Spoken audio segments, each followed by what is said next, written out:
எல்லாம் பாருங்க எப்படி கேட்டிருக்காங்க, கொஸ்டின்ஸ் எப்படி இருக்கு, எம்சிக்யூஸ் எவ்வளவு கேக்குறாங்க, இதெல்லாம் நீங்க பாருங்க. 1 மார்க் கொஸ்டின் எத்தனை இருக்கு, 3 மார்க்ஸ் எவ்வளவு இருக்கு. சோ இந்த எக்ஸாம் பேட்டர்னை பாருங்க. அண்ட் ஒவ்வொரு சாப்டருக்கும் எவ்வளவு மார்க் வெயிட்டேஜ் கொடுத்திருக்காங்க அப்படிங்கறத பாத்துக்கோங்க.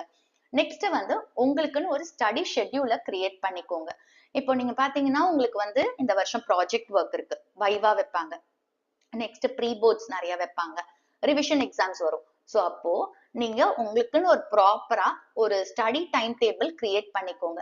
உங்களோட நல்ல படிக்கிற ஒரு டைம் அப்படின்றது இப்பல இருந்து நவம்பருக்குள்ளதான். சோ அந்த டைமை நல்லா யூட்டிலைஸ் பண்ணி இந்த எல்லா சப்ஜெக்ட்ஸோட சாப்டர்ஸையும் கவர் பண்ணி வச்சுக்கோங்க. அப்ப பின்னாடி உங்களுக்கு இந்த ப்ராஜெக்ட் ஒர்க், வைவா, ப்ரீ போர்ட்ஸ் இதெல்லாம் அட்டென்ட் பண்ணும்போது ஸ்ட்ரெஸ் இல்லாம அதெல்லாம் நீங்க நல்லா ஈஸியா அதை பண்ண முடியும், அதை மட்டும் ஃபோக்கஸ் பண்ண முடியும். ஓகே, சோ அதனால முன்னாடியே இந்த டைமை நல்லா யூட்டிலைஸ் பண்ணிக்கோங்க. சோ ஸ்டடி ஷெட்யூல் அப்படின்றது ஒரு நாளைக்கு நீங்க வந்து என்ன